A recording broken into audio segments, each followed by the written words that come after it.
ప్రార్థన చేసుకుని ప్రారంభించుకుందామండి. ప్రేమగల తండ్రి, కృపగల దేవ, జీవం గల ఆయన, పరిశుద్ధుడైన మహాగోప దేవ, ఈ రాత్రి మీరు మాకు ఇచ్చినటువంటి ఇంత చక్కని సమయంను బట్టి స్తుతులు చెల్లిస్తున్నాం నాయన. విలువైన మీ మాటలతో మా హృదయంలో నింపుకొని మా జీవితాలను మరింత బలపరుచుకోవాలని ఆశపడుచుండగా సహాయం చేయమని తండ్రి, మరి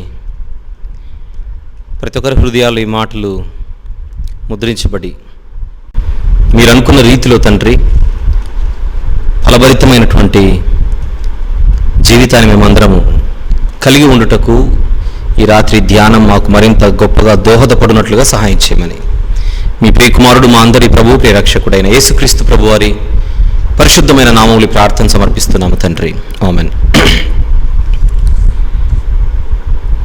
ప్రభునందు ప్రియులారా, ఫిలెమోను పత్రిక ధ్యానంలో ఈ రాత్రి 51వ సెషన్లోనికి మనం ప్రవేశిస్తున్నాం. ఫిలెమోను పత్రిక ధ్యానం 51వ సెషన్. ఒకసారి పత్రిక తెరచి చూద్దాం. 25 వచనములు కలిగినటువంటి పత్రికను మనం 5 ప్రధాన భాగాలుగా విభజించుకొని ప్రస్తుతం మనం 4వ ప్రధాన భాగంలో ఉన్నాం. 4వ ప్రధాన భాగం అన్నది 8వ వచనం నుండి 22వ వచనం వరకు.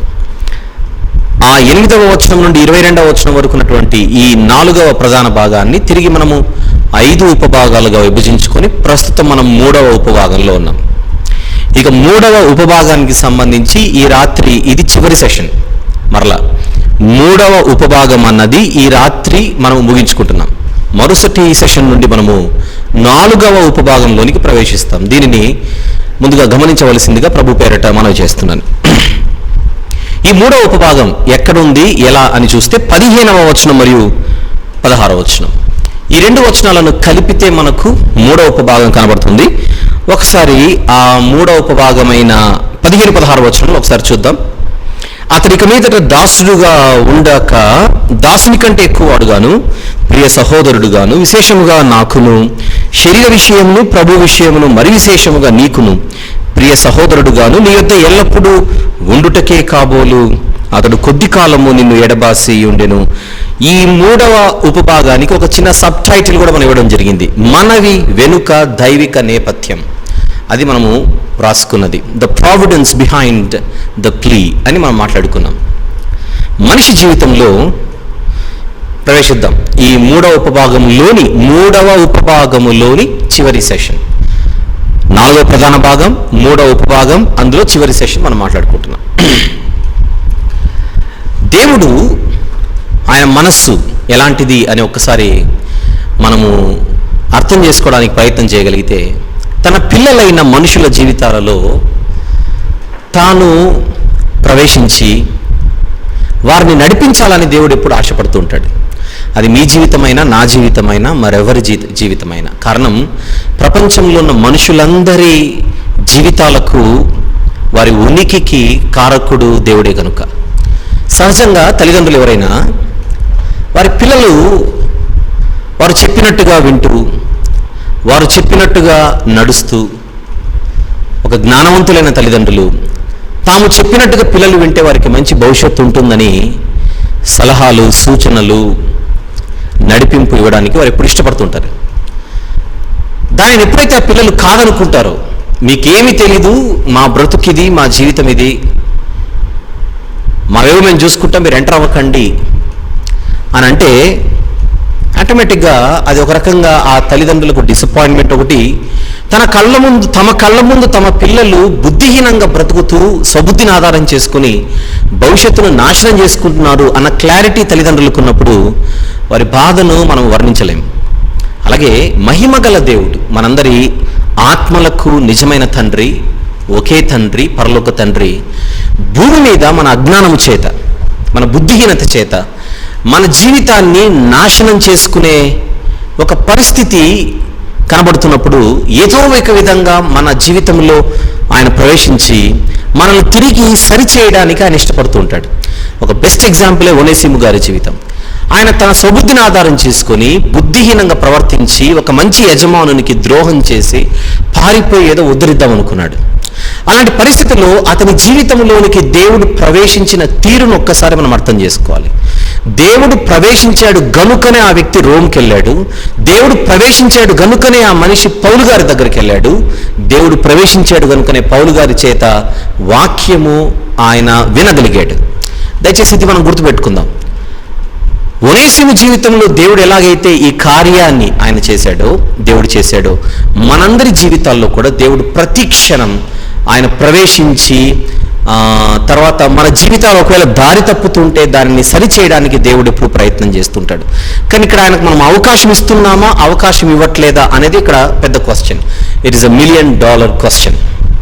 ప్రియమైన దేవుని వారలారా, ఇక ఈ ఫౌండేషన్ని మనము ఇంతకుముందు మాట్లాడుకున్న విషయాన్ని ఇక్కడ మరలా ఒకసారి నేను ప్రస్తావించి ముందుకెళ్తున్నాను.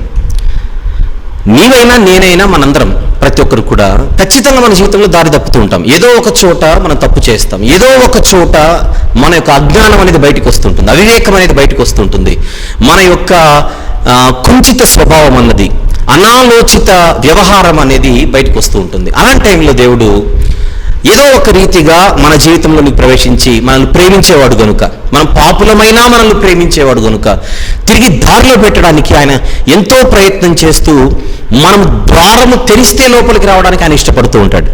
మనమే మూర్ఖంగా ఆ ద్వారాన్ని మనం క్లోజ్ చేస్తూ ఉంటాం. ఒనేసిము గారు చేసిన ఒక గొప్ప పని ఏంటని అడిగితే, పౌలు గారి దగ్గరికి ఆయన నడిపించబడిన తర్వాత ఖచ్చితంగా అతనిలోని లోపాలు పౌలు గారు చెప్పే ఉంటాడు. ఆయనను సరిచేయడానికి బుద్ధిగల మాటలు చెప్పే ఉంటాడు. మంచి మాటలు, సరిచేసే మాటలు, బుద్ధిగల మాటలు పౌలు గారు చెప్పిన తర్వాత ఒనేసిము దానిని స్వీకరించాడు, సరి చేసుకున్నాడు, తలదించాడు. అదే పాత నిబంధనలో నాతానన్న ప్రవక్త వచ్చి దావీదు గారి యొద్దకు వచ్చి హెచ్చరించినప్పుడు తలదించి తన తప్పును స్వీకరించాడు దావీదు గారు. అది దావీదు లాంటి వాడే తప్పు చేశాడు. తప్పు చేసిన తర్వాత మీరు జాగ్రత్తగా గమనించండి, మరలా దేవుడు ఎంటర్ అయిపోయాడు. దారి తప్పినటువంటి తన బిడ్డను మరలా దారిలోనికి తెచ్చుకోవడానికి దేవుడు నాతాను అన్న తన దాసుని ద్వారా ప్రవేశించి దావీదు గారిని హెచ్చరిస్తే ఆ హెచ్చరింపుకు దావీదు గారు తలదించారు. అది దావీదు గారు చేసిన మంచి పని. అదే పని ఇక్కడ ఒనేసిము చేసినట్టుగా మనం అర్థం చేసుకోవచ్చు. ప్రియులారా, ఇప్పుడు మనందరం కూడా ఇదే నేను చెప్పదలుచుకున్నా. ఒనేసిము వలె, మన ఫిలెమోను పత్రిక చదువుకుంటున్నాం కనుక ఒనేసిము గారిని మనం తీసుకుందాం. ఒనేసిము వలె మనము కూడా మన తప్పులు దేవుడు మన వాక్యం చదివేటప్పుడు కానీ, ఇప్పుడు వినేటప్పుడు కానీ, మరి ఎవరి చేతనైనా మరి ఎవరి ద్వారానైనా ప్రత్యక్షంగానో పరోక్షంగానో మన బలహీనతలు దేవుడు చూపించేటప్పుడు ఇది దేవుడు నాతో మాట్లాడుతున్నాడు కనుక తన దాసుల ద్వారా నేను సరి చేసుకోవాలనేటువంటి ఆలోచన ఖచ్చితంగా జ్ఞానవంతులకు ఉండాలి, లేదా జ్ఞానవంతులకు మాత్రమే ఉంటుంది అని నేను చెబుతున్నాను. మనం బుద్ధిహీనులమైతే బుద్ధి లేని కన్యకల వలె మన జీవితాన్ని నాశనం చేసుకుంటాం. అలా జరగకూడదని ఇంకొకసారి ముందు ప్రస్తావించి ఇక ఈరోజు రాత్రి ఒక మంచి విషయాన్ని ఆలోచించడానికి మనం ప్రయత్నం చేద్దాం. 15-16 వచనంలో ఇంకొకసారి చదువుతున్నా. అతడి ఇక మీదట దాసుడుగా ఉండక దాసుని కంటే ఎక్కువవాడుగాను, ప్రియ సహోదరుడుగాను, విశేషముగా నాకును, శరీర విషయమును ప్రభువు విషయమును మరి విశేషముగా నీకును ప్రియ సహోదరుడుగాను. దయచేసి గమనించండి, దాసుడుగా ఉండక దాసుని కంటే ఎక్కువవాడు అన్న పదాన్ని అందరూ మనసులో ఉంచుకోండి రాత్రి. అలాగే ప్రియ సహోదరుడుగాను, నీ యొద్ద ఎల్లప్పుడూ ఉండుటకే కాబోలు అతడు కొద్ది కాలం నిన్ను ఎడబాసి ఉండెను. ఈ రాత్రి మనం ఫోకస్ చేయబోయేది, ఇంతకుముందు ఎలాగైతే కాబోలు అన్న పదంపై మనం ఎలాగైతే మనం ఫోకస్ చేసామో, ఎల్లప్పుడూ ఉండుటకే అనేటువంటి మాటలు ఎలాగైతే మనం ధ్యానించామో, ఈ రాత్రి మనం చూడబోయేది దాసుని కంటే ఎక్కువవాడు అండ్ ప్రియ సహోదరుడిగాను అన్న పదజాలాలను దయచేసి రాత్రి మీరు చూడవలసిందిగా మనం చేస్తున్నాను. ఒనేసిము ఎవరికి మీదట అని అడిగితే, ఒకప్పుడు దాసుడు, కానీ దాసుని కంటే ఎక్కువవాడు ఈరోజు. ఒకప్పుడు దాసుడు, ఈరోజు దాసుని కంటే ఎక్కువవాడు అని అంటే దాన్ని ఎలా అర్థం చేసుకోవాలి? సహోదరుడు మాత్రమే కాదు, ప్రియ సహోదరుడు. ఫిలెమోనిక నీకు నాకు ప్రియ సహోదరుడే, నీకు ప్రియ సహోదరుడే. గుర్తుందా? గత భాగంలో మనం మాట్లాడుకున్నది కృప గురించి మనం మాట్లాడుకొని, ఆయన కృప ఎంత గొప్పదో మాట్లాడుకుంటూ, ఆయన కృప ప్రేమతో నిండినది, ఆయన కృప ఊహాతీతమైనది అని ఒక్కొక్క కృప, ఆయన కృపకున్నటువంటి ఒక్కొక్క లక్షణం గురించి మాట్లాడుతూ చివరిన ఒక మాట చెప్పాను, ఆయన కృప సంబంధ బాంధవ్యాలను పెంచేది అని మనం మాట్లాడుకున్నాం. దయచేసి అది గుర్తుందని నేను అనుకుంటున్నాను. సంబంధ బాంధవ్యాలను పెంచేది, బహుశా దాని ఎక్స్టెన్షన్ ఇది అని మీరు అనుకోవచ్చు కూడా. ఆ పాయింట్ యొక్క ఎక్స్టెన్షన్ ఇది అని, కొనసాగింపు అని దయచేసి మీరు భావించవచ్చు. క్రిస్టియన్ రిలేషన్షిప్స్ ఈ రాత్రి మనం మాట్లాడుకుందాం. క్రిస్టియన్ రిలేషన్షిప్స్, క్రైస్తవుల సంబంధాలు. ఒక సంఘంలో మనందరం ఉన్నాం అనుకోండి, మనందరము సంఘంలో ఆత్మీయ కుటుంబీకులుగా ఉన్నాం అనుకోండి, మనందరం సహోదరులుగా సంఘంలో ఉంటాం. ఎవరి టైం వచ్చినప్పుడు వాళ్ళు వెళ్ళిపోతూ ఉంటారు కన్ను మూసి. అల్టిమేట్గా ఒక తరం గడిచిపోయిన తర్వాత, ఒక తరం వాళ్ళందరూ గతించిపోయిన తర్వాత ఒక కొత్త తరం మళ్ళీ ఆ సంఘంలో కనబడుతూ ఉంటుంది.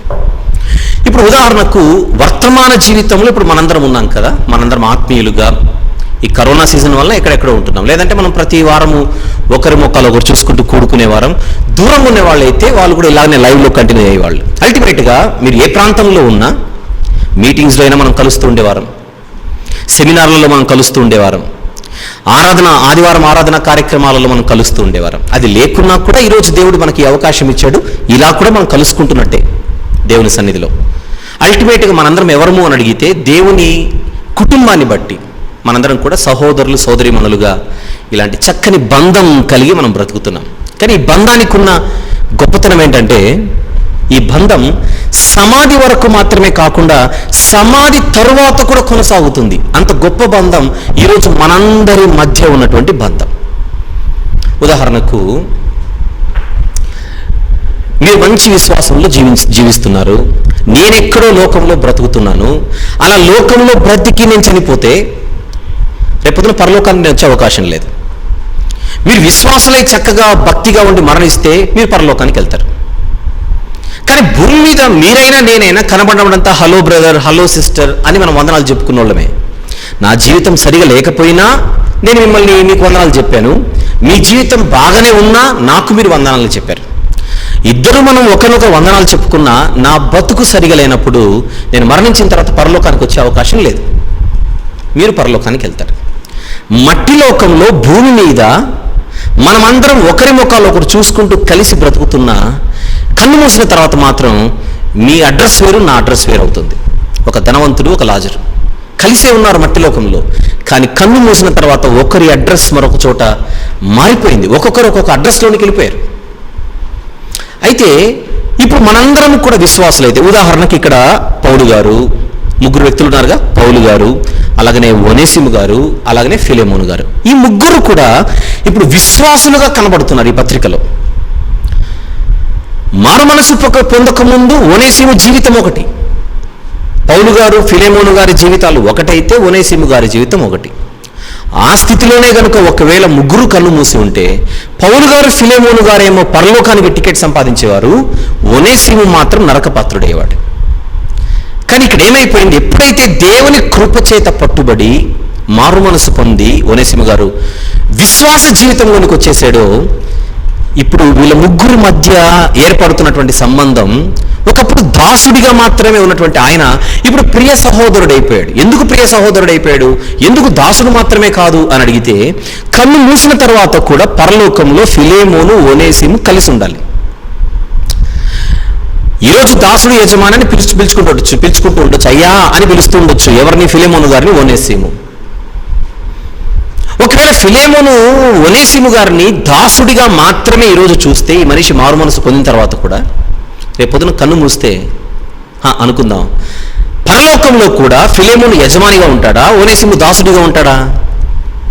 ఇది తాత్కాలికమైన జీవితం, ఇది చాలా చిన్న జీవితం. తాత్కాలికమైనదే కాదు, చాలా చిన్న జీవితం. Very very short life. ఈ షార్ట్ లైఫ్లో 20, 30, 40, 50 సంవత్సరాలు అనుకుందాం ఆ దాసునిగా ఆయన జీవితం. దాసునిగా ఒనేసిము జీవితం ఫిలెమోను గారి దగ్గర ఒక 30 సంవత్సరాలు అనుకుందాం. దాసునిగా 30 సంవత్సరాల పాటు నీ దగ్గర దాసుడిగా ఉన్నవాడు రేపు పొద్దున కన్ను మూస్తే ఇద్దరు పరలోకానికి వెళ్ళారనుకోండి, అక్కడ కూడా యజమానుడు దాసుడిగా ఉంటారా? కాదే.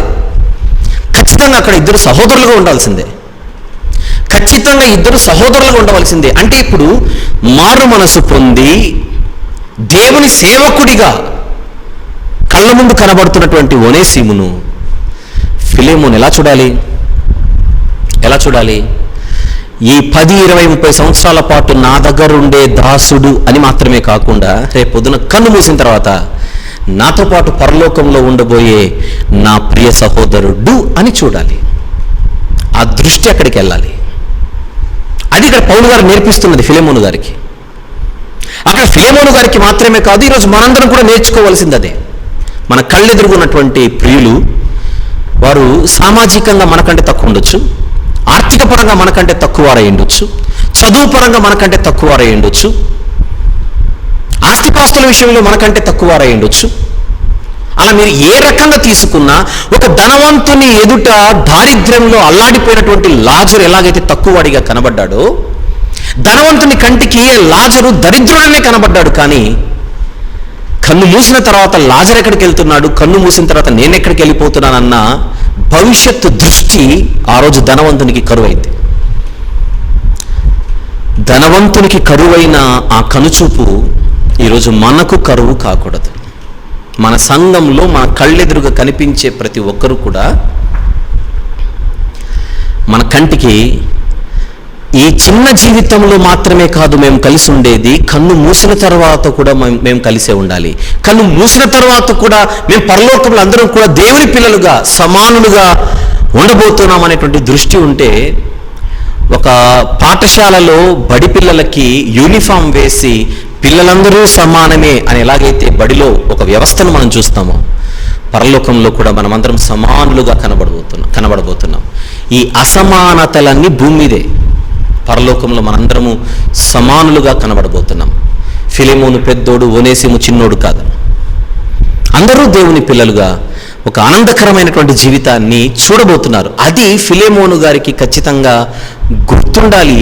ఆయనకు తెలిసినా ఒకవేళ పౌలు గారు గుర్తు చేస్తూ ఉండొచ్చు. ప్రత్యేకించి ఇది ఒక సిఫారసు పత్రిక కనుక ఒనేసిమును ఫిలెమోను ఏ దృష్టితో చూడాలో ఖచ్చితంగా ఆ దృష్టితో చూడాలి.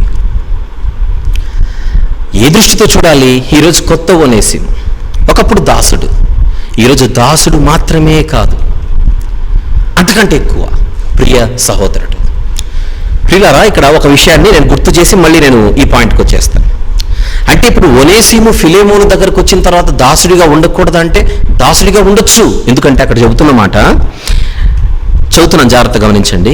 అతడికి మీదట దాసుడుగా ఉండక దాసుని కంటే ఎక్కువాడుగాను, ప్రియ సహోదరుడుగాను, విశేషముగా నాకును, శరీర విషయమును ప్రభువు విషయమును, మరి విశేషముగా నీకును, శరీర విషయమును ప్రభువు విషయమును, శరీర విషయమును ప్రభువు విషయమును.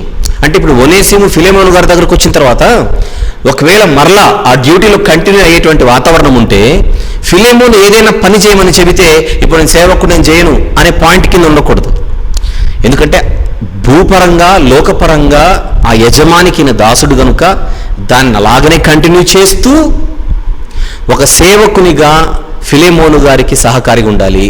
అలాగనే ఫిలెమోను గారు కూడా ఆయనను ఒనేసిము గారిని ఒకవేళ ఆయన యజమాని కనుక ఏవైనా పనులుంటే దాసునికి అప్పగించినటువంటి పనులు చేయించుకుంటూ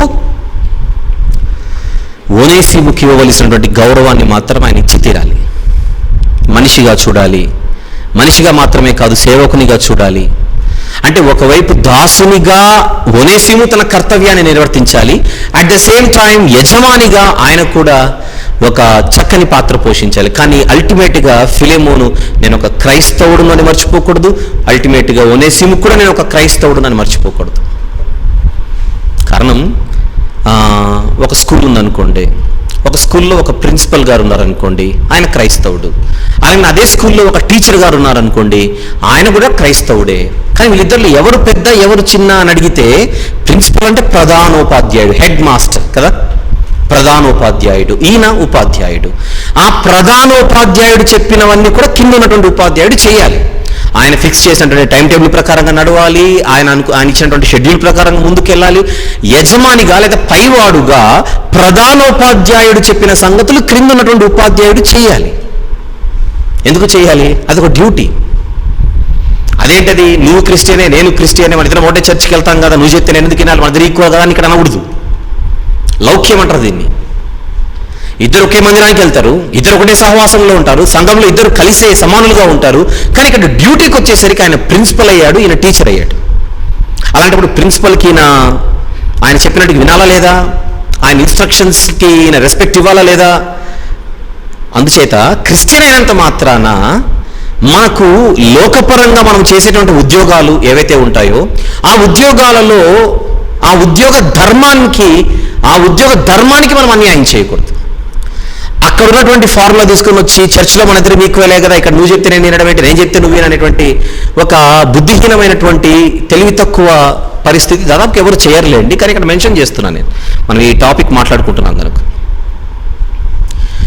క్రైస్తవ జీవితమే ఉద్యోగ ధర్మమే. కానీ అట్ ద సేమ్ టైం ఉద్యోగ ధర్మంలో కూడా, అందుకే మాట్లాడుతున్నా, ఆ ఉద్యోగం అనేది ఎప్పుడు కూడా ధర్మబద్ధంగా ఉండాలి. ఒకవేళ పైన ఉన్న ప్రిన్సిపల్ గారు ఒక ధర్మానికి వ్యతిరేకంగా అధర్మంగా ఏదైనా ఇన్స్ట్రక్షన్ ఇచ్చాడు అనుకోండి, ఖచ్చితంగా క్వశ్చన్ చేసే హక్కు ఒక ఎంప్లాయీగా టీచర్ గారికి ఉంటుంది.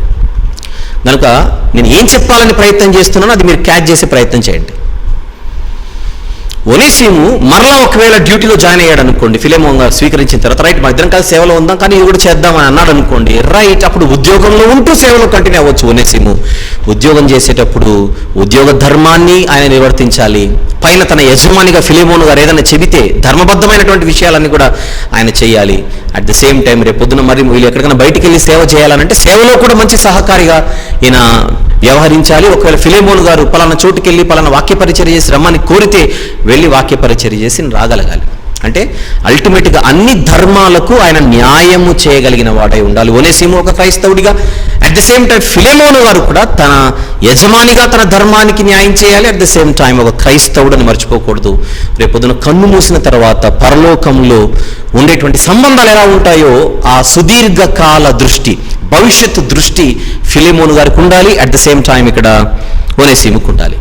ప్రత్యేకించి మన ఫిలెమోన్ గారి గురించి ఇక్కడ మాట్లాడుకుంటే ఆయన దాసుడిగా మాత్రమే చూడకుండా ఒక పని కోసం నా దగ్గర ఉన్నటువంటి నా సహోదరుడు, దాసుడు నా కింద వాడు, నా మోచేతిని తాగేవాడు,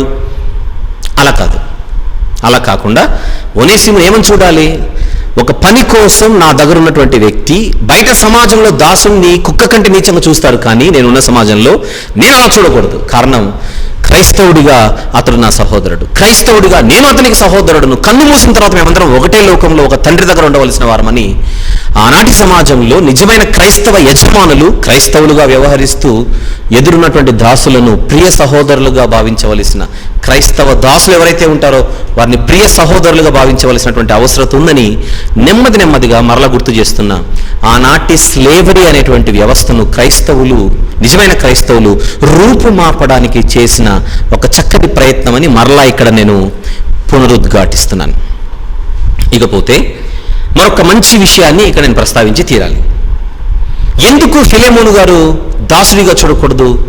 తన దగ్గర దాసుడు అని పిలువబడుతున్నా నిజానికి యజమాని దగ్గర దాసుడిగా కాకుండా స్వతంత్రుడిగా ఒనేసిము ఉండే వాతావరణాన్ని ఫిలెమోను కల్పించాలి. ఐ రిపీట్, మీరు మిస్ అవ్వకూడదని మళ్ళీ రిపీట్ చేస్తున్నా. పేరుకు దాసుడే కానీ ఫిలెమోను గారి దగ్గర ఒనేసిము స్వతంత్రుడిగా ఉండగలగాలి. బానిసగా కాదు, స్వతంత్రుడిగా. ఎందుకు స్వతంత్రుడిగా? ఫిలెమోన్ అనేటువంటి యజమాని తన దగ్గర స్వాతంత్రము కలిగినటువంటి ఒక వ్యక్తిగా ఒనేసిముకు ఎందుకు చోటు కల్పించాలి అని అడిగితే, మనందరి పరలోకపు దేవుడు మనందరికీ యజమాని. మనందరి యజమాని పరలోకమందున్న దేవుడు, తండ్రి అయిన దేవుడు. ఆయన గురించి మాట్లాడతాం. తండ్రి అయిన దేవుడు తన పిల్లలు ఎవరైతే భూమి మీద ఉన్నారో వీరిని ఎంత ప్రేమిస్తాడు అని మనం ప్రశ్నిస్తే, యోహాను గారు అంటున్నారు తన సువార్తలో, ఎంతో ప్రేమించాను, ఇంత అని చెప్పలేనంతగా తన పిల్లలను ప్రేమించాడు ఆది దంపతుల నుండి. కానీ మనుషులు దేవుని బాధపెట్టి, గాయపరిచి, ఆయన హృదయానికి వేదన మిగిల్చి, ఆజ్ఞను అతిక్రమించి దేవుడిచ్చినటువంటి స్థానాన్ని కోల్పోయి బయటకు వచ్చేశారు. ఏదైనా వనంలో ఆదాము హవ్వములకు ఇద్దరికి కూడా దేవుడు ఎంతో చక్కనైన చల్లనైన వాతావరణం ఇచ్చి బ్రతకమని చెబితే వారు తప్పు చేసి బయటికి రాగా తర్వాత ప్రతి మనిషి కూడా పాపము చేయిచు దేవునికి దూరం అవుతున్న పరిస్థితి. ఎప్పుడైతే దేవునికి మనిషి దూరం అవుతాడో ఆ క్షణానే మనిషి అపవాది బిడ్డగా మారిపోయి, పాపానికి దాసుడిగా మారిపోయి, దేవుడు స్నేహం చేయాలి అని అనుకున్నటువంటి ఆయన ఆశ మీద నీళ్లు చల్లి, తన పిల్లలతో గడపాలి అనేటువంటి దేవునికి ఉన్నటువంటి ఆలోచనను పక్కనకు పెట్టి లోకాన్ని ప్రేమించి వెళ్ళిపోతుంటే ఆయన బాధను ఎలా వర్ణించవచ్చు? మనం వర్ణించలేం. అయితే మరలా ఆయనే మెట్టు దిగి తన పిల్లలతో స్నేహం చేయాలని ఆయన ఆశపడి ఈ ప్రపంచాన్ని మరలా ఒక గాడి మీదికి లేదా ఒక గాడిలోనికి తీసుకొని రావడానికి ఆయన ఎన్నుకున్న మనిషే అబ్రహాం గారు. ఒక చిన్న హిస్టరీలోకి వెళ్తున్నాను, దయచేసి విందాం. అబ్రహాం గారు కల్దీయ దేశానికి చెందినవాడు. ఆయన ఊరు అన్న ప్రాంతానికి చెందినవాడు. ఆయన పూర్వీకులు కానీ, అంటే ఆయన కుటుంబంలోని పూర్వీకులు కానీ, ఆయన కుటుంబంలోని తండ్రి సంబంధికులు లేకపోతే పెద్దవాళ్ళందరూ ఎవరైతే ఉన్నారో ఆయన బంధువులు వీళ్ళందరూ కూడా జీవము గల యెహోవా దేవుణ్ణి పూజించేవారు కాదు. యెహోషువ గ్రంథం 24వ అధ్యాయము మీరు 2వ వచనము చూస్తే, అలా చదువుకుంటూ కిందికి వస్తే యెహోషువ గ్రంథం 24వ అధ్యాయము మీరు మొదటి నుంచి చదువుకుంటారండి. ముఖ్యంగా 2-3 వచనాలు మీరు గమనిస్తే అబ్రహాము గారి కుటుంబీకులు, తెరహు కుటుంబీకులు, అబ్రహాం గారి తండ్రి ఎవరైతే ఉన్నారో వాళ్ళందరూ కూడా విగ్రహారాధికులు అని మనకు కంటికి కనబడుతుంది. కానీ దేవుడు కల్దీయ దేశములో ఉన్నటువంటి అబ్రహాము గారిని బయటికి రమ్మని చెప్పాడు. చెప్పాలంటే అబ్రహాము గారి పరిస్థితి ఏమిటి? అక్కడ అబ్రహాము గారి పరిస్థితి ఏమిటి? ఆకాశమునకును భూమికిని సముద్రమునకును సృష్టికర్త అయిన దేవుడే నిజమైన దేవుడు అని నమ్మినవాడు అబ్రహాం గారు. తన కుటుంబీకులు, తన బంధువులు, మిగిలిన వాళ్ళందరూ కూడా ఎక్కువ శాతం ఒకవేళ సరైనటువంటి మార్గంలో లేకపోయినా అబ్రహాం గారు మాత్రం సృష్టికర్త అంటే వేరు, సృష్టి వేరు, సృష్టికర్త వేరు అని నమ్మినవాడు, చక్కని విశ్వాసం కలిగినవాడు. అలాంటి అబ్రహాం గారిని దేవుడు ఈ భయంకరమైన పాపానికి, లోకానికి, లోపానికి అని కూడా అంటున్నాయి ఇక్కడ, వీటన్నిటికీ దాసులైనటువంటి వారి మధ్య నువ్వు కూడా బ్రతకకుండా ఒక ప్రపంచాన్ని మార్చగలిగేటువంటి ఒక ప్రాజెక్ట్ వర్క్ నీతో స్టార్ట్ చేస్తాను, నువ్వు రా అని బయటికి తీసుకొని వచ్చాడు. అబ్రహాము గారిని దేవుడు కల్దీయలో ఉంచడానికి ఇష్టపడట్లేదు. ఇది జాగ్రత్త గుర్తుపెట్టుకోండి. కొద్దిసేపు కల్దీయ భూప్రాంతాన్ని రూపకాలంకారంగా ఇప్పుడు నేను అబ్రహాం గారి కుటుంబం అంతా కూడా లోకము, పాపం అనేటువంటి దాసత్వంలో ఉందని చెప్పానే, రైట్. అదే యెహోషువ గ్రంథం 24వ అధ్యాయం అందుకే నేను కోట్ చేసింది. అబ్రహాము గారి కుటుంబం అంతా కూడా లోకానికి, పాపానికి దాసులై బ్రతుకుతుండగా ఈ దాసత్వపు పరిస్థితులను ఉండకు బయటికి వచ్చాయని రూపకాలంకారంగా కల్దీయ దేశం దాసత్వం అని అనుకుంటే కొద్దిసేపు, కల్దీయ దేశం దాసత్వ లోకం అనుకుంటే కొద్దిసేపు, ఆ దాసత్వపు లోకము నుండి అబ్రహాము గారిని స్వతంత్రుడిగా చేయడానికి ఆయన కనానుకు తీసుకొని వచ్చాడు. ఇప్పుడు కల్దీయ టు కనాను అని మాట్లాడుతున్నా. కల్దీయకు కనానుకున్న తేడా ఏంటని మనము ఛాయారూపకంగానో లేకపోతే రూపకాలంకారంగా మెటఫోరికల్గా మనం మాట్లాడుకుంటే, కల్దీయ భూప్రాంతం అనేది దాసత్వపు భూప్రాంతం అనుకున్నాం కాసేపు ఈ పర్టికులర్ కాంటెక్స్ట్లో. కనాను దేశం అనేసరికి అబ్రహాము గారిని దేవుడు ఎక్కడ చూడాలనుకుంటున్నాడో అక్కడ పెట్టాడు. అంటే దాసత్వపు వాతావరణం నుండి దేవుడు భవిష్యత్తులో చేయబోయేదంతా కూడా ఆ భూభాగం నుండే, కనాను భూభాగం నుండే గనుక అది స్వాతంత్రపు దేశం, వాగ్దాన దేశం అని పిలుద్దాం. మనము నిర్గమాకాండంలోకి వెళ్ళినా కూడా మనకు అదే కనపడేది. ఐగుప్తు దాసగృహం, కనాను వాగ్దాన దేశం అని కనపడుతుంది. కనుక కనాను అనగానే వాగ్దాన దేశం, ఐగుప్తు అనగానే దాసగృహం. అలాగనే కల్దీయను కూడా మనము దాసగృహం అని పిలుస్తున్నాం కాసేపు. భవిష్యత్తులో కల్దీయులు అంటే బబులోనీయులు, ఇశ్రాయేలీయులను చెరపట్టుకొని పోయింది అషూరియులు, అషూరియుల ప్రాంతమే ఆ కల్దీయ భూభాగం, ఆ మొత్తం మెసొపొటేమియా అని అంటాం దాన్ని. అలాగనే నార్త్ అంతా కూడా అషూరు భూ ప్రాంతంగా పిలువబడింది ఆ రోజుల్లో. సౌత్ అంతా కూడా మనకు కల్దీయ భూభాగంగా పిలువబడింది ఆ రోజుల్లో.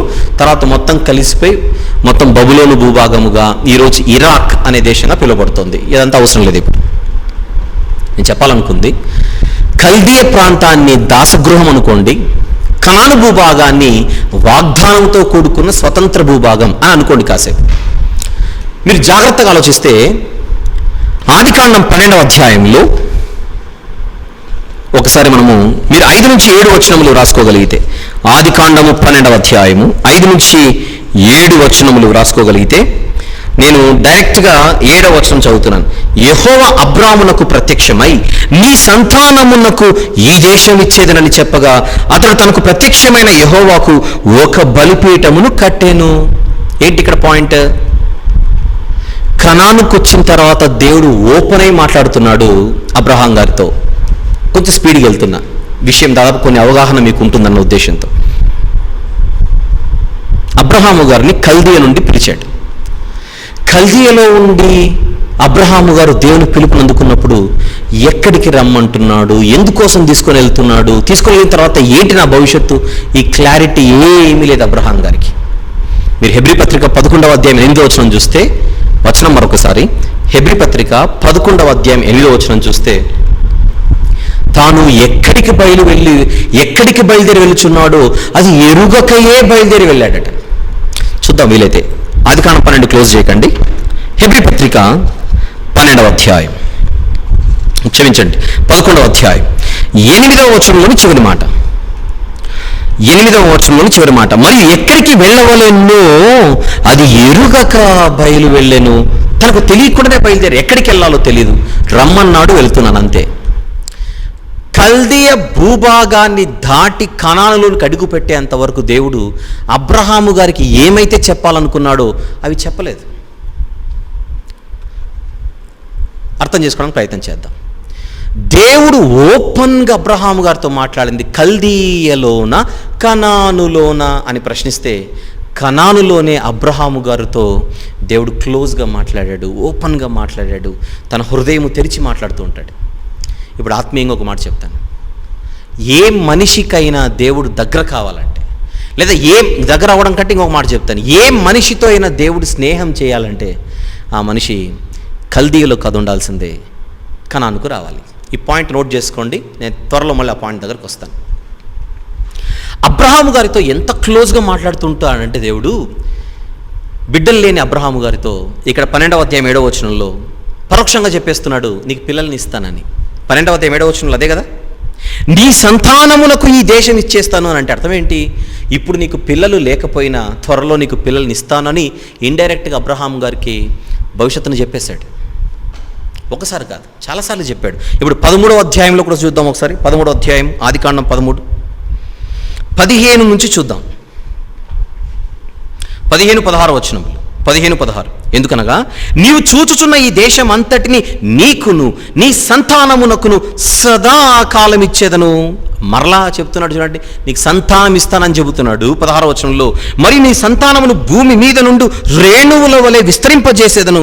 ఎట్లనగా ఒకడు భూమి మీద నుండి రేణువులను లెక్కింపగలిగిన ఎడల నీ సంతానమును కూడా లెక్కింపవచ్చును. అంతగా అంటే నువ్వు అడక్కపోయినా పిల్లల్ని ఇస్తానంటున్నాడు. అబ్రహాము గారు దేవుడిని పిల్లల్ని అడిగింది 15వ అధ్యాయంలో, కానీ 12వ అధ్యాయము నుండే దేవుడు పదే చెబుతున్నాడు, నీకు నేను పిల్లల్ని ఇవ్వబోతున్నాను. ఎంతమంది అని అడిగితే భూమి మీద రేణువులు అంటే ఇసుక రేణువులను ఎవరైనా లెక్కింపగలిగితే నీ సంతానాన్ని లెక్కిస్తారు. అంత ఎక్కువగా నిన్ను ఆశీర్వదించబోతున్నాను. క్లోజ్గా మాట్లాడుతున్న దేవుడు, ఓపెన్ అయి మాట్లాడుతున్న దేవుడు అబ్రహాము గారితో ఎక్కడా కల్దీయలో ఉంచలేదు. నీవు నావాడిగా ఉండాలంటే కనానుకు రా అన్నట్టుంది పిక్చర్ అక్కడ. కనానుకు రా, కనాన్లో నీతో చాలా పని ఉంది. నీతో నేను పని చేయించుకోవాలి అని అంటే నువ్వు కల్దీయలో ఉంటే కుదరదు. నువ్వు కనానుకు రా. నువ్వు అబ్రహామైనా కూడా కనాన్లో కనపడాల్సిందే.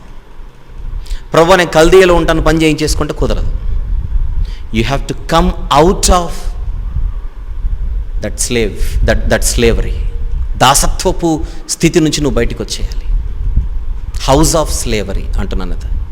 కల్దీయ, ఐగుప్తు కానీ కల్దీయ ప్రాంతము కానీ వీటన్నిటిని మనం దాసగృహాలుగా మనం అనుకుంటే, దేవుడు ఒకరిని వాడుకోవాలి అని అంటే ఆ మనిషి ఐగుప్తు నుండి బయటకు రావాలి, లేదా కల్దీయ నుండి బయటకు వచ్చి ఎక్కడ సెటిల్ అవ్వాలి?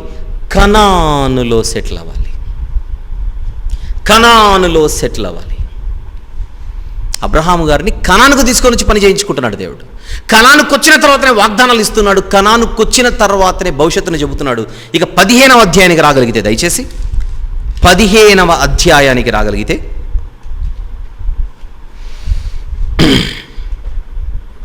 4వ వచనం నుండి, యెహోవా వాక్యం అతని యొద్దకు వచ్చి, ఈతడు నీకు వారసుడు కాడు, నీ గర్భవాసమున పుట్టబోచున్నవాడు నీకు వారసుడు అవుతాడు. మరలా చెబుతున్నా, నీ గర్భాన ఒక కుమారుడు పుడతాడు. 5వ వచనం, మరియు ఆయన వెలుపలికి అతన్ని తీసుకుని వచ్చి, నీవు ఆకాశం వైపు తేరి చూచి నక్షత్రములను లెక్కించుటకు నీ చేతనైతే లెక్కించుమని చెప్పి నీ సంతానం అలాగా ఉన్నని చెప్పాను. అక్కడ ఇసుక రేణువులు అన్నాడు, ఇక్కడ ఆకాశ నక్షత్రాలు అంటున్నాడు. అంత గట్టిగా, అంత బలంగా వాగ్దానాలు చేస్తున్నాడు కనానులో ఉన్న అబ్రహాము గారికి. అప్పుడు 6వ వచనంలో ఏం జరుగుతుందో చూద్దాం. అతడు యెహోవాను నమ్మెను, ఆయన అది అతనికి నీతిగా ఎంచెను. ఎప్పుడైతే దేవుణ్ణి అబ్రహాము గారు నమ్మారో అప్పటి నుంచి దేవుడు అబ్రహాము గారికి మరింత క్లోజ్ అయిపోయాడు.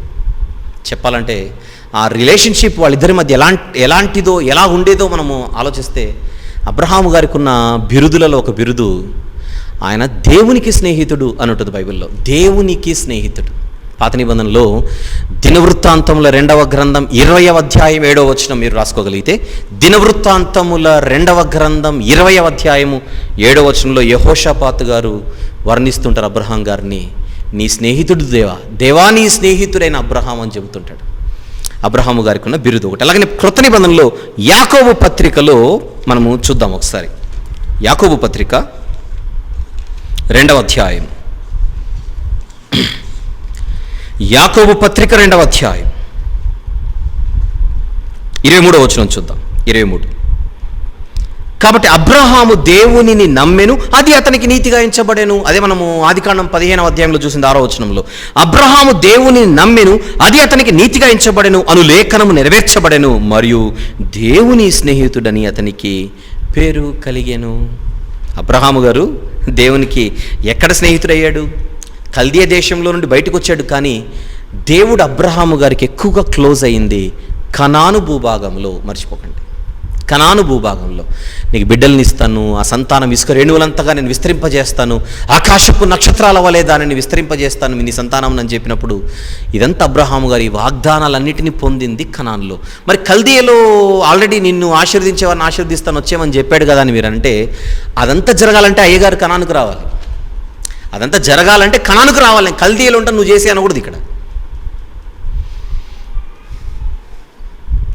ప్రియమైన దేవుని వారలారా, ఈ వాక్యం వింటున్న మీలో బ్యాప్టిజం తీసుకోకుండా ఇంకా ఎవరైతే ఈ వాక్యం వింటున్నారో, అందుకే నేను పదే పదే రూపకాలంకారంగా మాట్లాడుతున్నానని చెబుతున్నాను, ఛాయారూపకంగా మాట్లాడుతున్నానని చెబుతున్నాను. మీలో ఎవరెవరైతే ఇంకా బ్యాప్టిజం తీసుకోకుండా ఈ వాక్యం వింటున్నారో మీరందరూ కూడా బైబిల్ భాషలో కల్దీయలో ఉన్నట్టు లేదా ఐగుప్తులో ఉన్నట్టు, కానీ దేవుడు మిమ్మల్ని వాడుకోవాలనుకుంటున్నాడు. యజమానుడు మనలను వాడుకోవాలనుకుంటున్నాడు.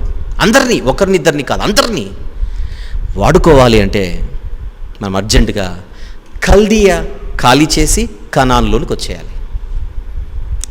ఎలా ఖాళీ చేసి ఎలా కనాన్లోనికి రావాలి? అదే మారు మనసు పొంది పాపక్షమాపణ నిమిత్తం బ్యాప్టిజం తీసుకొని ఒక కొత్త జీవితాన్ని మీరు స్టార్ట్ చేస్తే కల్దీయను ఖాళీ చేసి కనాన్లోనికి వచ్చినట్టు, ఐగుప్తును ఖాళీ చేసి కనాన్లోనికి వచ్చినట్టు. కనాను అంటే ఏంటో కూడా కాసేపు తర్వాత ఇంకొన్ని విషయాలు చెప్పే ప్రయత్నం చేస్తాను. కాసేపు ఇప్పుడు నేను మాట్లాడుతున్న కనాను కనాను కనాను అన్న పదాన్ని మీరు పరలోకపు కనాన్తో ఊహించుకోకుండా క్రీస్తు సార్వత్రిక సంఘం అని అనుకోండి కొద్దిసేపు. ఒక మనిషి బ్యాప్టిజం తీసుకున్న తర్వాత ఆ మనిషి కల్దీయ ప్రాంతము నుండి సార్వత్రిక సంఘంలోనికి అడుగు పెడుతున్నట్టు. ఎప్పుడైతే మనము సంఘముల్లోనికి వస్తామో అప్పుడు దేవుడు మనల్ని వాడుకోవాలని మనకు దగ్గర అవుతాడు. అబ్రహాము గారికి దేవుడు మరింత దగ్గరైంది కనానులో. అలాగే దేవుడు మనతో బాగా క్లోజ్ అవ్వాలంటే మనము సార్వత్రిక సంఘ సభ్యులు కావాలి. లోకము నుండి వేరై, మూర్ఖులకు ఈ తరము వారికి వేరై రక్షణ పొందుడి అంటున్నాడు పేతురు గారు. లోకానికి వేరై మనము సంఘ సభ్యులు కావాలి. సార్వత్రిక క్రీస్తు సార్వత్రిక సంఘస్థులే దేవునికి అబ్రహాము వలె నిజమైన స్నేహితులు అవుతారు. దేవుడు చాలా క్లోజ్ అయిపోతాడు. అబ్రహాం గారితో ఎంత క్లోజ్ అయ్యాడంటే, సొదొమ గొమొర్రాని నాశనం చేసే ముందుగా ఆయన భూమి మీద విజిట్ చేసింది అబ్రహాం గారిని. తన దూతలను పంపాడు, వచ్చి సొదొమకు గొమొర్రాకు నేను చేయబోయేది అబ్రహాముకు చెప్పకుండా చేస్తానా అంటాడు. చూడండి ఎంత బాగుంటుందన్నమాట. 18వ అధ్యాయంలో, ఆదికాండం 18వ అధ్యాయం, ఆదికాండము 18వ అధ్యాయం 17వ వచనం చూద్దామా? 16 నుంచి చూద్దాం. 16 నుంచి. అప్పుడు ఆ మనుషులు అక్కడ నుండి లేచి సొదొమ తట్టు చూచిరి, అబ్రహాము వారిని సాగనంపుటకు వారితో కూడా వెళ్ళెను. అప్పుడేమైంది? 17వ వచనంలో అప్పుడు యెహోవా, నేను చేయబోవు కార్యము అబ్రాహామునకు దాచెదనా.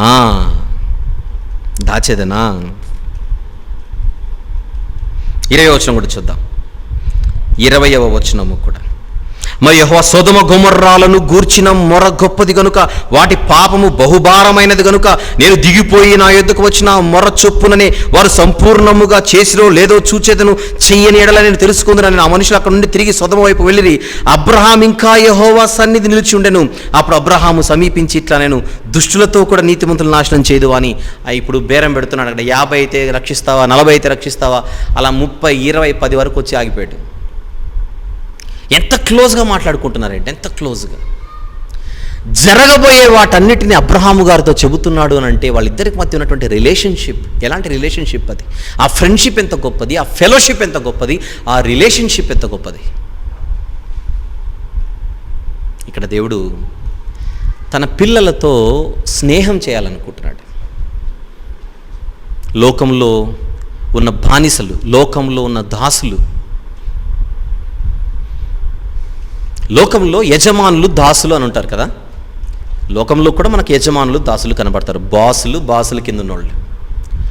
కానీ బాసుల్లాగానే ఉంటారు, దాసులుగానే ఉంటారు. కానీ దేవుడు మనము దాసులైనప్పటికీ, ఆయన పిల్లలము సరే, అబ్రహాం గారు దేవునికి దాసుడే, కానీ అబ్రహాము గారితో దేవుడు స్నేహం చేయాలని ఆశిస్తున్నాడనంటే ఆయనకున్న ఆశ ఎంత గొప్పది, అది నేను మాట్లాడుతున్నాను. ఇక్కడ కోటానుకోట్ల మంది దూతలు ఉన్నారుగా పరలోకంలో, కోటానుకోట్ల మంది దూతలున్నా ఆ దూతలతో ఆయన స్నేహం చేయట్లేదు. ఆ దూతలు కేవలం సేవకులైన ఆత్మలు మాత్రమే. నోట్స్ రాసుకుంటున్నారు కనుక మీకోసం.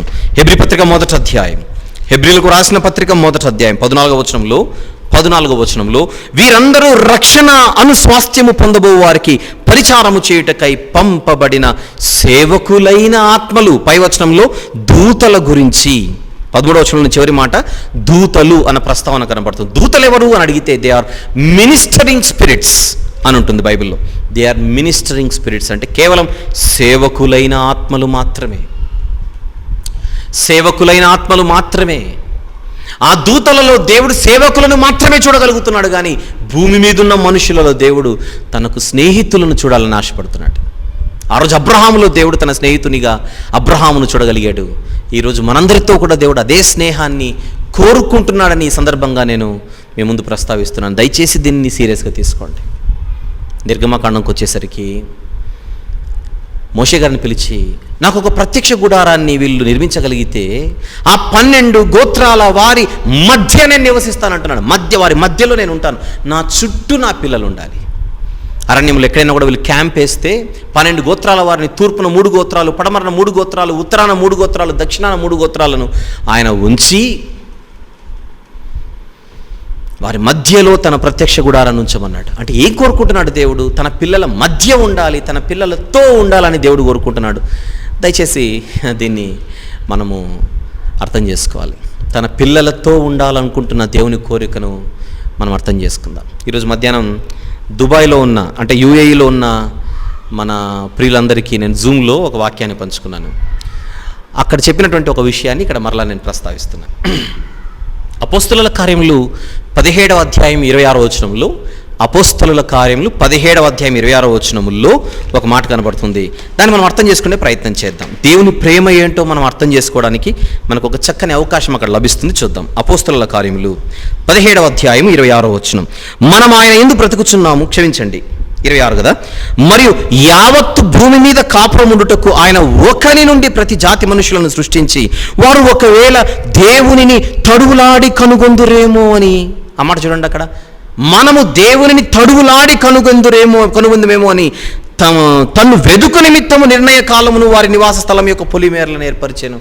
దేవుడు భూమి మీద మనల గురించి ఆయన ఆలోచిస్తూ మనము ఆయనను తడువులాడి కనుగొందుమేమో అని మనం వెతుకుతూ ఉంటే ఆయన చూడాలనుకుంటున్నాడు. వెదుకుడి దొరుకును కదా. యెహోవా దొరుకు కాలమునే, ఆయన సమీపముగా ఉన్న కాలముననే ఆయనను వెదకాలి అనేది పాయింట్ మనం బైబిల్లో చూస్తుంటాం. ఇక్కడ పాయింట్ ఏంటని అడిగితే, ఎలా వెదకాలి అని అడిగితే తడువులాడి ఆయనను కనుగొనేటువంటి ఒక దృశ్యాన్ని భూమి మీద మనకిచ్చాడు. ఏం కోరుకుంటున్నాడు? ఆయన మనందరి తండ్రి కదా.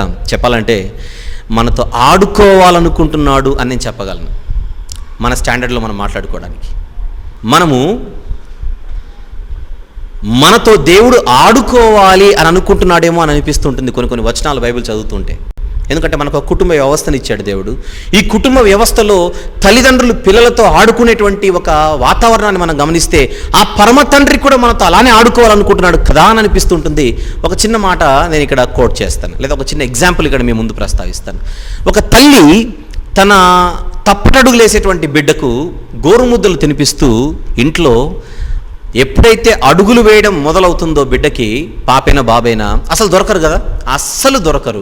ఇక్కడ తినిపిస్తే ఇంకా వెళ్ళిపోతుంటారు. ఇంకా కూర్చొని తినిపించేంత ఆ రోజులు పోతాయి తల్లికి. ఇక నడుస్తూనే వెంటబడుతూనే తినిపించాలి ఒక ముద్ద తినిపించడానికి. అలా తల్లి తనను వెంటపడుతుంటే ఆ బిడ్డ, నేను దొరకకుండా పారిపోతున్నాను, నన్ను పట్టుకోవడానికి మా మమ్మీ ట్రై చేస్తుందని ఎక్స్ప్రెషన్స్ ఇస్తూ వెనక్కి తిరిగి చూస్తూ మమ్మీ దగ్గరకు వచ్చే కొద్దీ వాడు పారిపోతూ పరుగెత్తుతూ, నేను నీకు దొరకట్లేదు చూడు అనేటువంటి భావాలను ముఖం మీద చూపిస్తూ గట్టిగా నవ్వుతుంటాడు ముద్దుగా. అలా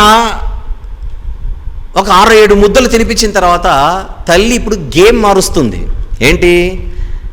ఒక ముద్ద తినిపించేసి వాడు వెళ్ళిపోతుంటే శబ్దం చేయకుండా నిశ్శబ్దంగా వెళ్ళి తలుపు చాటులో, ఒక రూమ్లో తలుపు చాటులో దాక్కుంటుంది. అప్పుడు ఆ బిడ్డ శబ్దం రాలేదు కదా, మా అమ్మ శబ్దం అని చెప్పి వెనక్కి తిరిగి చూస్తే అమ్మ కనపడదు.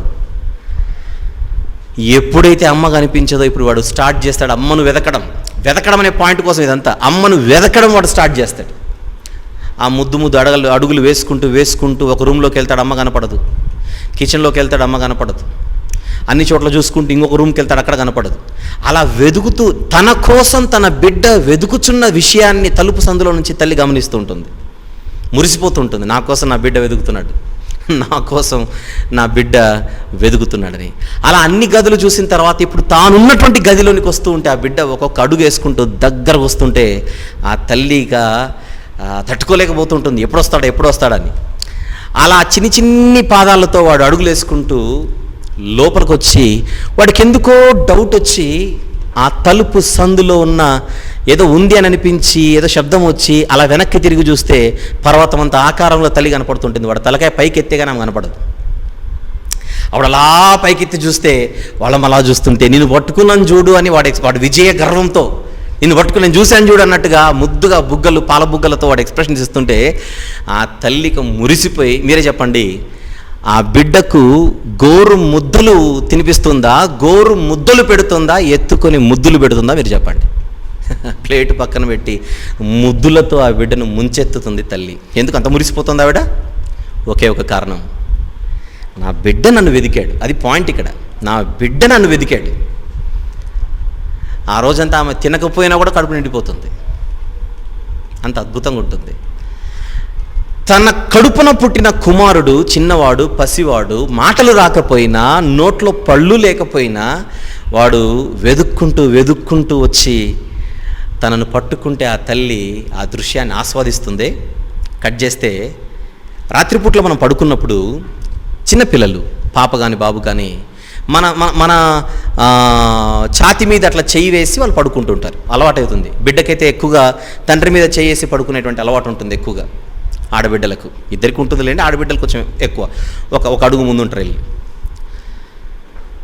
అయితే తన నాన్న మీద చెయ్యి వేస్తే కానీ నిద్ర రాని బిడ్డను గమనించిన తండ్రి ఒకరోజు అదే పనిగా నిద్రలోకి జారిపోతున్న బిడ్డ చెయ్యి వేసి నిద్రపోతుంటే చూద్దామన్నట్టుగా ఆ చేతిని అలా పక్కకు తీసి ఆయన అలా జరుగుతాడు.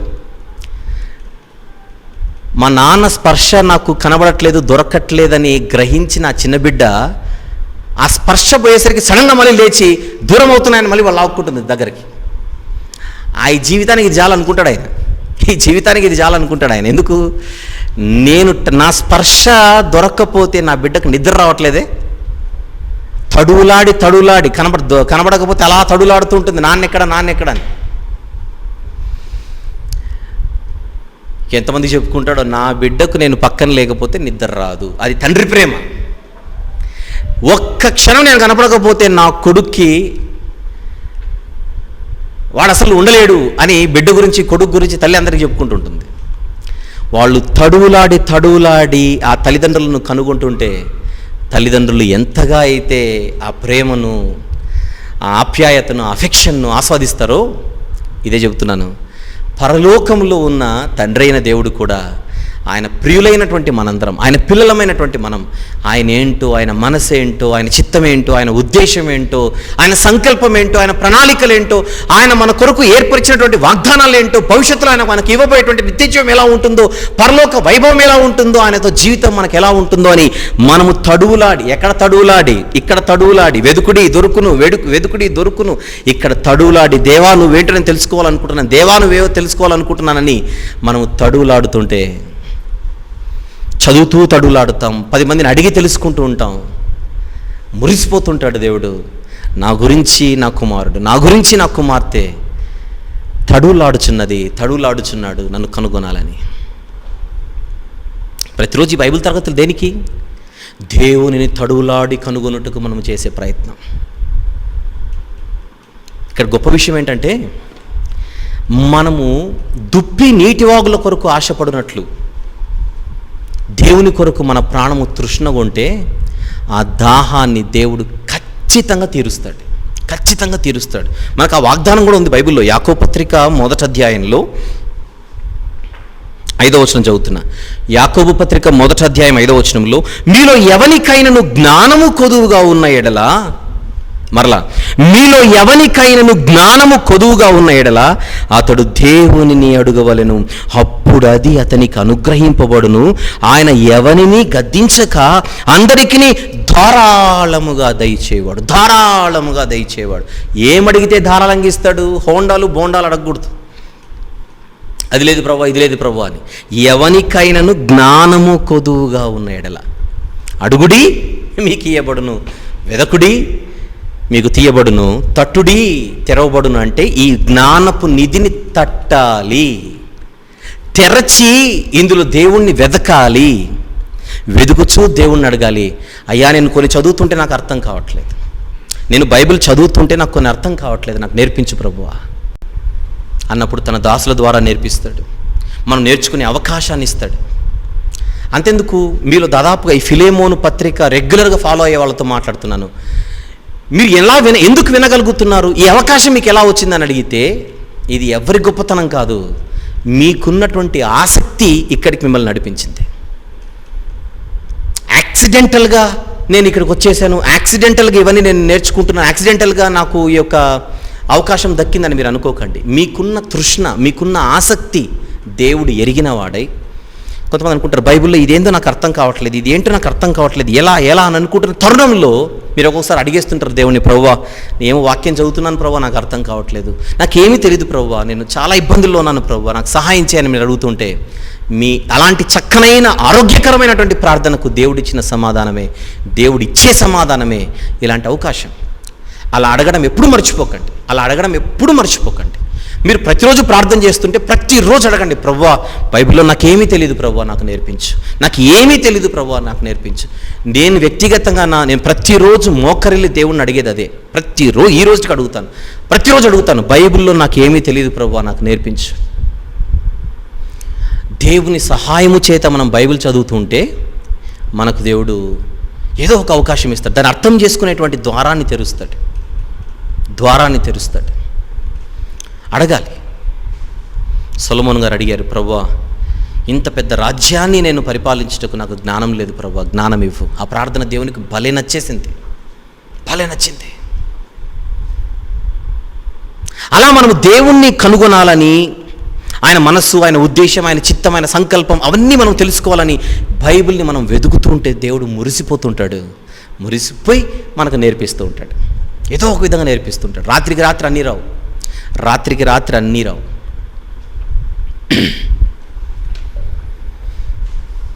ఒకవేళ మీరు దేవుని మాటల కోసం అంత ఆసక్తి మీలో ఉంటే, అంత దాహం ఉంటే, అంత తృష్ణ ఉంటే, ఎంత నేర్చుకుంటున్నా మీకు తృప్తి లేకపోతే, కొంతమంది అంటుంటారు ఏంటో అండి ఎంత నేర్చుకుంటున్నా నాకైతే చాలా బాధపడుతుంటా, నాకేం తెలియదు అని అంటే మీరు ఆరోగ్యంగా ఉన్నట్టు నేను చెబుతున్నాను.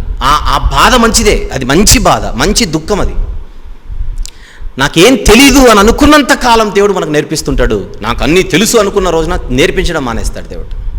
నాకు అన్నీ తెలుసు అన్న రోజున ఇక మానేస్తాడు దేవుడు. నీకు అన్నీ తెలిసినప్పుడు నేనేం చేయాలి? నేను నీకు నేర్పించేది ఏముంది ఇక్కడ? we have to confess in his presence that we are nothing and we know nothing in the Bible. Only then God opens the door. అప్పుడు మాత్రమే దేవుడు ద్వారాలు తెరుస్తాడు. ఎందుకు ఇదంతా వచ్చింది? దేవుడు తన పిల్లలతో మురిసిపోతూ ఆడుకోవాలనుకుంటున్నాడు. ఆయనను కనుగొనడానికి మనిషి ప్రయత్నం చేస్తుంటే చూడాలనుకుంటున్నాడు. మనకి ఎన్నో అవకాశాలు ఇచ్చాడు ఆయన తెలుసుకోవడానికి. తెలుసుకునే మనస్సు మనకు ఉండాలి. రైట్.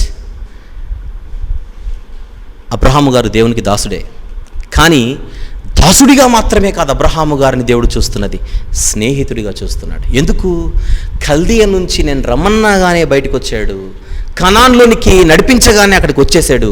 ఇక్కడే ఉండు నాయన అంటే ఉండిపోయాడు, గుడారాలు వేసుకొని ఉన్నాడు. నేను చెప్పిన మాట విన్నాడు. ఒకనాడు అబ్రహాము గారిని కల్దీయ నుంచి బయటికి రమ్మన్న దేవుడే ఈరోజు మనల్నందరినీ కూడా పాపం అనే ఊబిలో నుంచి బయటికి రండి నాయన, నా కుమారుని సార్వత్రిక సంఘంలోనికి వచ్చేయండి నాయన, నాతో స్నేహం చేయండి, నాతో సహవాసం చేయండి, మనం కలిసి ఉందామంటున్నాడు దేవుడు. సంఘము బయట ఉండి ఏదో ఉద్ధరిద్దామంటే అవదు. కల్దీయ ఖాళీ చేయాలి, కనాన్లోనికి రావాలి. అప్పుడు దేవుడు మనకు యజమాని, కరెక్టే, యజమానిగా మాత్రమే కాకుండా ఆయన మనకు స్నేహితుడు అవుతాడు. ఆ దేవుడు అంటాడు, ఇక మీదట నువ్వు కేవలము నాకు దాసుడు మాత్రమే కాదు, నా స్నేహితుడివి కూడా. ఎంత బాగుంటుంది ఈ ఫ్రెండ్షిప్, ఎంత బాగుంటుంది ఈ ఫ్రెండ్షిప్. లోకములో ముఖ్య స్నేహితులైనా మనల్ని మోసం చేస్తారేమో కానీ మోసం చేసేవాడు దేవుడు కాడు. రాజులైనా మోసం చేస్తారు, మనుషులు ఎవరైనా మోసం చేస్తారు. బెస్ట్ ఫ్రెండ్ అనుకున్న వాడే మన జీవితంలో వర్స్ట్ ఫ్రెండ్గా మారచ్చు. కానీ దేవుడు అన్యాయం చేసేవాడు కాదు, ఆదరించేవాడు, ప్రేమించేవాడు, హత్తుకునేవాడు, కౌగలించుకునేవాడు, చేర్చుకునేవాడు, ఓదార్చేవాడు. ఎన్ని చెప్పమంటారు అలా? అలాంటి దేవునితో మనం స్నేహం చేస్తే ఎంత బాగుంటుంది. అబ్రహాము గారికి దొరికింది ఆ స్నేహం, ఈరోజు మనకు దొరుకుతుంది. మనం చేయాలి, కానీ అది జరగాలంటే ఒకటి ఓనేసిము వలె, పాయింట్ అది, ఓనేసిము వలె లోకము నుండి వేరై సంఘములోనికి వస్తే అప్పుడు ఓనేసిముకి దేవుడు స్నేహితుడయ్యాడు. దీన్నంతటిని దృష్టిలో పెట్టుకొని పౌలు గారు అంటున్నమాట ఫిలెమోను గారితో, ఇక మీదట అతడు దాసుడే కాదు, దాసుని కంటే మరెక్కువ ప్రియ సహోదరుడు. యేసుక్రీస్తు ప్రభు ఈ లోకానికి వచ్చినప్పుడు అపోస్తలులు, 12 మంది అపోస్తలులు, వారికి పరలోకమందున్న తండ్రి ఆ అపోస్తలులకు ఎంతైతే నేర్పించమన్నాడో యేసుక్రీస్తు ప్రభు కుమారుడిగా అన్నీ నేర్పించేశాడు.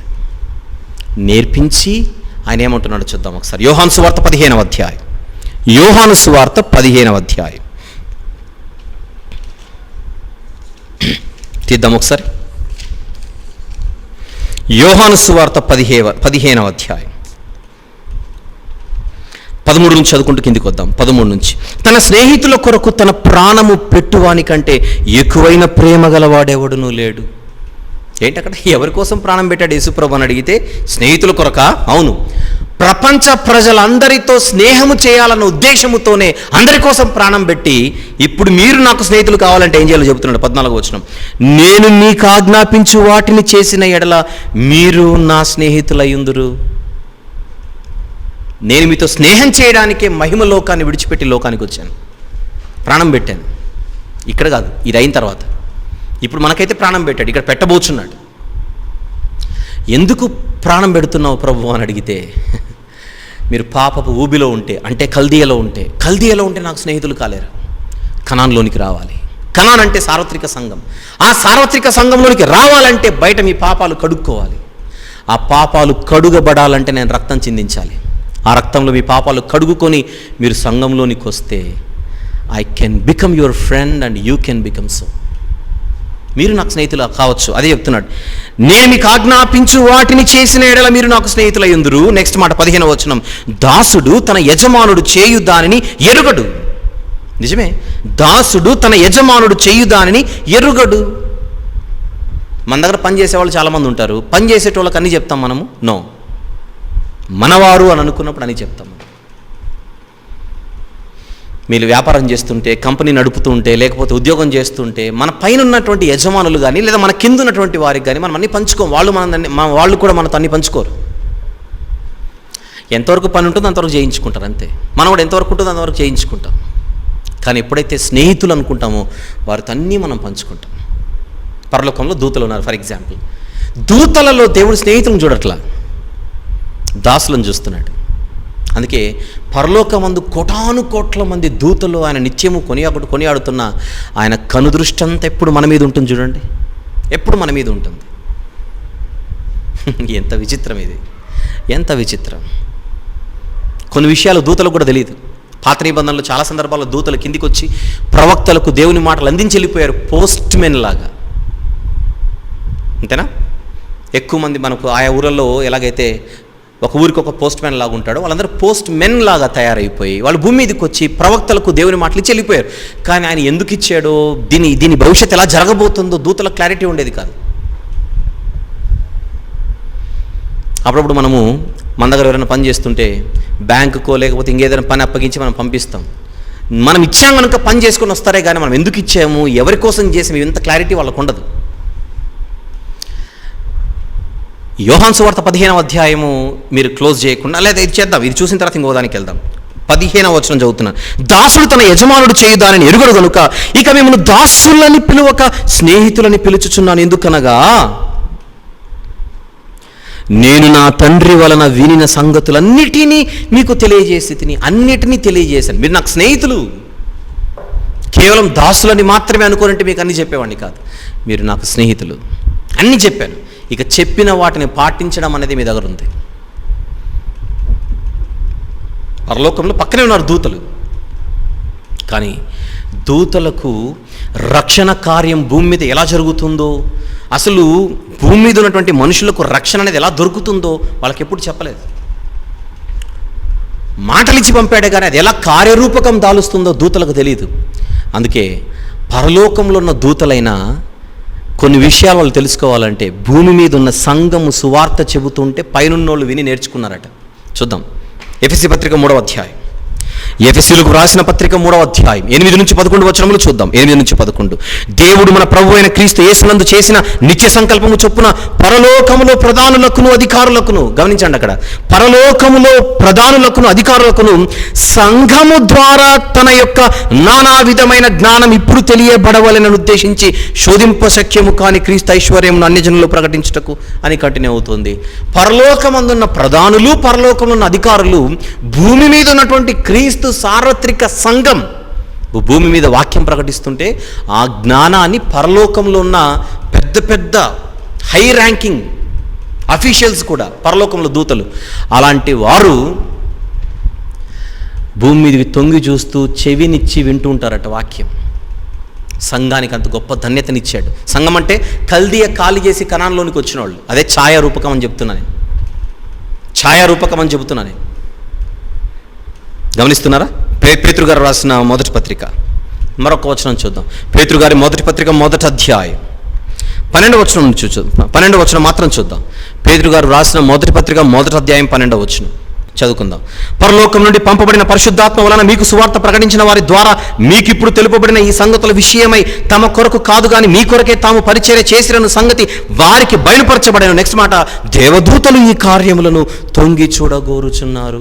దేవదూతలు తొంగి చూడగోరుచున్నారు. పై వచనం కూడా చదువుకుంటారండి, మీకు అర్థమవుతుంది ఏంటి మ్యాటర్ అని. మీకు అర్థం కావడానికి 10 నుంచి చూద్దాం. మీకు కలుగు ఆ కృపను గురించి ప్రవచించిన ప్రవక్తలు ఈ రక్షణను గురించి పరిశీలించుచు తమ యందున క్రీస్తు ఆత్మ క్రీస్తు విషయమైన శ్రమలను గూర్చి వాటి తర్వాత కలగబో మహిమలను గూర్చి ముందుగా సాక్ష్యం ఇచ్చినప్పుడు ఆ ఆత్మ ఏ కాలమును ఎట్టి కాలమును సూచించు వచ్చినో దాన్ని విచారించి పరిశోధించిర్రి. పరలోకం నుండి పంపబడిన పరిశుద్ధాత్మ వలన మీకు సువార్త ప్రకటించిన వారి ద్వారా. ఇంతకు సువార్త ప్రకటించింది ఎవరు? సంఘస్థులు, సంఘం. మీకు ఇప్పుడు తెలుపబడినటువంటి ఈ సంగతుల విషయమే సువార్త ప్రకటించింది ఎవరు? సంఘం. క్రీస్తు సార్వత్రిక సంఘం అంటే మనుషులు. పరలోకము నుండి పంపబడిన పరిశుద్ధాత్మ వలన మీకు సువార్త ప్రకటించిన వారి ద్వారా మీకిప్పుడు తెలుపబడిన ఈ సంగతుల విషయమై తమ కొరకు కాదు కానీ మీ కొరకే తాము పరిచర్య చేసిన సంగతి వారికి బయలుపరచబడెను. దేవదూతలు ఈ కార్యములను తొంగి చూడగోరుచున్నారు. ఇంట్రెస్టింగ్ ఉంది. భూమి మీద జరుగుతున్నటువంటి సంఘ కార్యక్రమాలన్నీ కూడా దూతలకు చాలా ఆసక్తికరంగా ఉండి తొంగి చూసి నేర్చుకుంటున్నారట చూస్తూ. ఎఫెసీ పత్రిక 3వ అధ్యాయంలో చెప్పిన 8 నుంచి 11 వచనాలు మీరు ఇక్కడ జత చేసుకోవాలి. పక్కనున్న దూతలకు కూడా చెప్పని సంగతులు భూమి మీద ఉన్నటువంటి తన పిల్లలకు దేవుడు చెప్పాడు అని అంటే కారణం మనల్ని కేవలం దాసులుగా మాత్రమే కాదు, స్నేహితులుగా చూస్తున్నాడు దేవుడు. ఎప్పుడవుతాం మనం స్నేహితులం? ఎప్పుడవుతాం మనం స్నేహితులం? ఈ లోకం అనే దాసత్వం నుండి వేరై, కల్దీయ నుండి వేరై, క్రీస్తు సార్వత్రిక సంఘం అనేటువంటి కనాను భూభాగంలోనికి వస్తే, ఇదే కనానులోనే, ఇదే సంఘంలోనే కొనసాగితే, ఈ సంఘానికి శిరస్సైన రారాజు ఈ లోకానికి తిరిగి వచ్చినప్పుడు మనలందరినీ తీసుకొని అసలు కనానులోనికి తీసుకొని వెళ్తాడు. అదే పరలోకం. అదే పరలోకం. ఇంత హిస్టరీని మైండ్లో పెట్టుకుంటే, మీరు నేను మాత్రమే కాదు, ఫిలెమోను గారు ఇదంతా దృష్టిలో పెట్టుకుంటే ఒనేసిమును చూసే చూపు మారిపోతుంది. ఒనేసిమును ఎలా చూస్తాడు? ఇక దాసుడిగా మాత్రమే కాదు, అంతకంటే ఎక్కువగా ప్రియ సహోదరుడిగా, ప్రియ సహోదరుడిగా తన తోటి విశ్వాసిని ఎలా చూడాలో నేర్పిస్తున్నాడు పౌలు గారు ఫిలెమోను గారికి. ఫిలెమోను గారు వెంటనే చదివి పక్కన పెట్టే రకం కాదు. ఆయన గురించి సాక్ష్యం ఇంతకుముందే భాగాల్లో మనం చదువుకున్నాం. మంచివాడు, వివేకి, జ్ఞాని, విధేయుడు. పౌలు గారు చెప్పిన మాటలు ఖచ్చితంగా స్వీకరించి ఒనేసిము గారిని ఖచ్చితంగా ఆయన ఆహ్వానించి ప్రియ సహోదరుడిగా స్వీకరించే ఉంటాడని మనం ఖచ్చితంగా గట్టిగా నమ్మొచ్చు.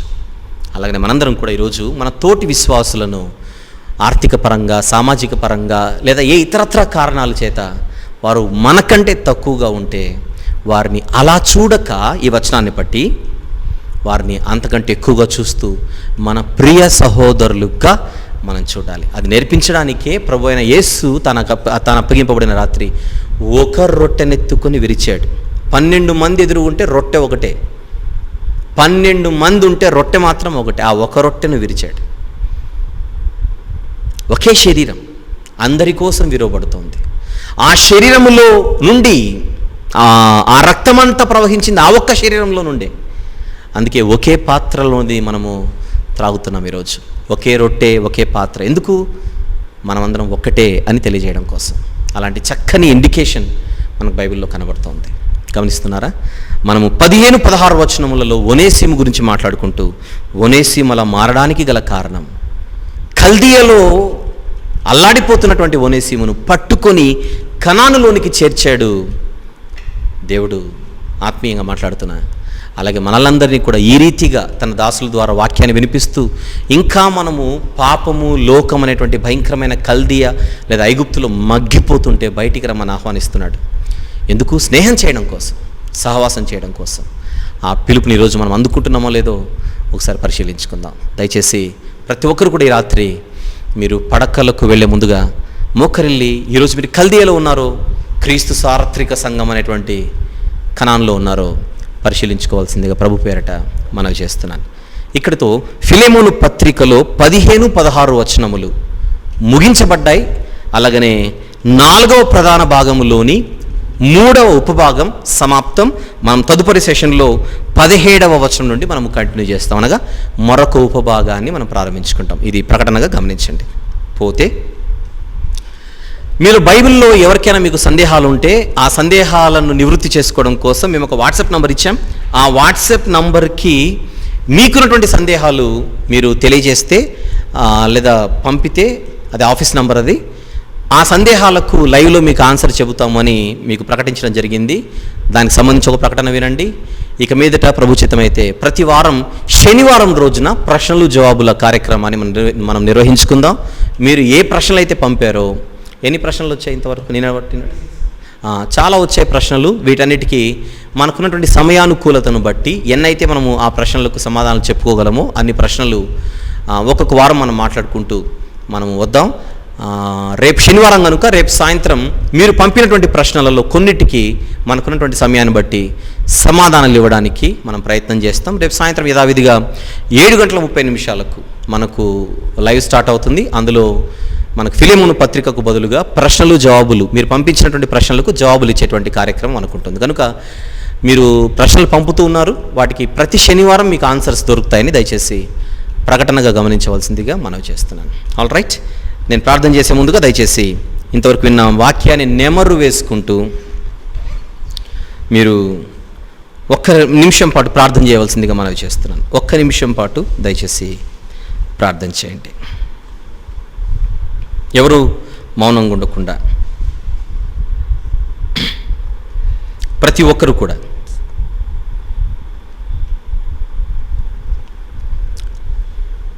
దేవుని సహాయాన్ని తీసుకోండి. మీకు వాక్యం నేర్చుకోవాలన్న ఆసక్తి ఉంటే ఆ ఆసక్తిని దేవుని పాదాల ఎదుట పెట్టండి. అలాగే కల్దీయ నుంచి అబ్రహాము గారిని రప్పించి తనను స్నేహితునిగా చేసుకున్నాడు దేవుడు. మనల్ని కూడా ఆహ్వానిస్తున్నాడు, మనతో స్నేహం చేయాలని ఇష్టపడుతున్నాడు దేవుడు. అంతకంటే ధన్యత, అంతకంటే భాగ్యం ఏముంటుంది చెప్పండి. అవకాశం ఇచ్చిన దేవుణ్ణి మనం వినియోగించుకుందాం. ప్రార్థన. ప్రేమగల తండ్రి, కృపగల దేవ, జీవం గల నాయన, పరిశుద్ధుడైన మహాగొప్ప దేవ, ఈ రాత్రి మీరు మాకు ఇచ్చినటువంటి ఈ మాటలన్నిటిని బట్టి స్తుతులు చెల్లిస్తున్నాము నాయన. ఎంతో ఆసక్తిగా మీ పిల్లలు మీ వాక్యం విని ఉన్నారు. వారి ఆసక్తిని ఆశీర్వదించండి తండ్రి.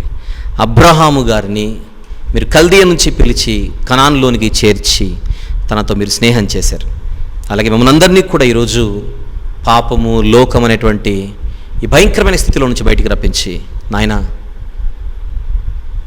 మీ కుమారుని సార్వత్రిక సంఘంలోనికి మమ్మల్ని చేర్చి ఆ సంఘంలో మేము కొనసాగాలని ఇష్టపడుతున్నారు, మాతో స్నేహం చేయాలని ఇష్టపడుతున్నారు. మీ కుమారుడు కూడా తండ్రి మాతో స్నేహం చేయాలని ఆశపడుచుండగా మాకు అంతకంటే గొప్ప ధన్యత ఇంకేమీ లేదు తండ్రి భూమి మీద.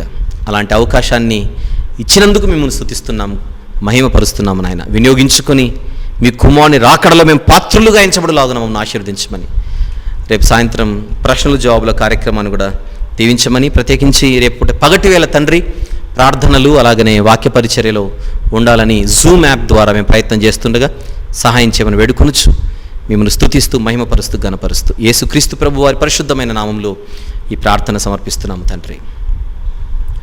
ఆమేన్. తండ్రి, కుమార పరిశుద్ధాత్మల ప్రేమ, కృపా, సహవాసములు ఈ రీతిగా దేవుని సన్నిధిలో గడుపుచున్న మనందరితోనూ సర్వలోక పరిశుద్ధులందరితోనూ సదాకాలము తోడై ఉండి అత్యున్నతంగా నడిపించును గాక. ఆమేన్.